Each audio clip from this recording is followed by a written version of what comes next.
नमस्कार दोस्तों, जय हिंद जय भारत। दोस्तों, आज हम इस वीडियो में जानेंगे जैव विविधता। इससे संबंधित प्रश्न मध्य प्रदेश की 9वीं कक्षाओं में पूछा जाता है कि जैव विविधता किसे कहते हैं। तो इसलिए आपको ये वीडियो ध्यानपूर्वक देखना चाहिए और अपनी उत्तर पुस्तिकाओं में इसी प्रकार लिखकर आइएगा आप। तो जैव मतलब क्या होता है? जीव जंतु। जैव मतलब क्या होता है? जीव जंतु। और विविधता मतलब क्या होता है? अलग अलग प्रकार। तो जीव जंतुओं के अलग अलग प्रकार को ही हम जैव विविधता कहते हैं। तो देखते हैं हम, किसी भी प्राकृतिक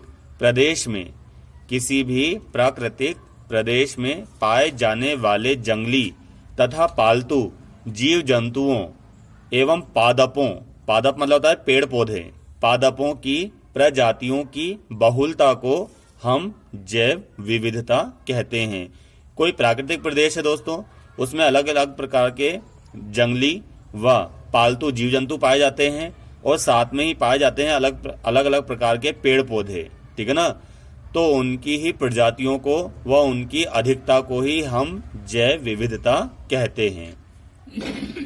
अगला देखते हैं और आगे हम, मानव और दूसरे जीवधारी एक जटिल पारिस्थितिक तंत्र का निर्माण करते हैं। यानी कि मानव और दूसरे जीवधारी एक जटिल पारिस्थितिक तंत्र का निर्माण करते हैं।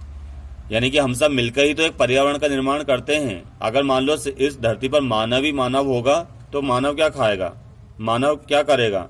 अगर सिर्फ जानवर ही जानवर होंगे तो इस धरती पर क्या होगा? फिर कुछ भी नहीं होगा। तो जरूरी है जीव जंतुओं के लिए पादप भी जरूरी है और पादपों के लिए जीव जंतु भी जरूरी है और मानव के लिए पादप भी जरूरी है और जीव जंतु भी जरूरी है। तो सबका आपस में क्या हो रहा है दोस्तों? संतुलन। क्या हो रहा है? संतुलन।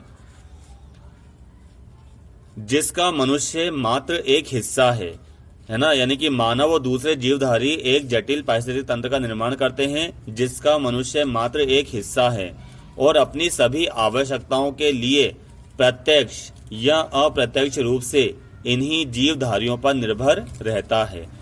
क्योंकि मानव को जीवन के लिए भोजन, पानी, हवा इत्यादि इन्हीं जीव जंतुओं से और वनस्पतियों से प्राप्त होती है।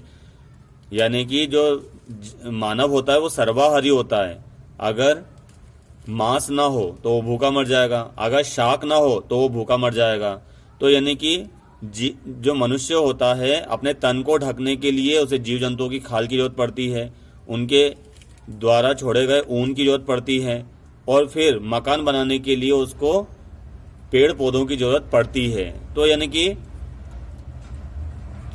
मनुष्य को भोजन, पानी, हवा इत्यादि इन्हीं जीव जंतुओं और वनस्पतियों से प्राप्त होती है, यह कहना गलत नहीं होगा। फिर देखते हैं हम अंत में, अतः जैव विविधता मानव जीवन के लिए महत्वपूर्ण अंग है। अगर ये जैव विविधता ना हो, ठीक है ना, तो मानव भूखा मर जाएगा, ठीक है, और मानव का कोई अस्तित्व नहीं रहेगा इस पृथ्वी पर। तो इसलिए हमें वनस्पतियों की, पादपों की और जीव जंतुओं की रक्षा करनी चाहिए। उन्हें बेफालतू हमें मारना नहीं चाहिए। धन्यवाद दोस्तों।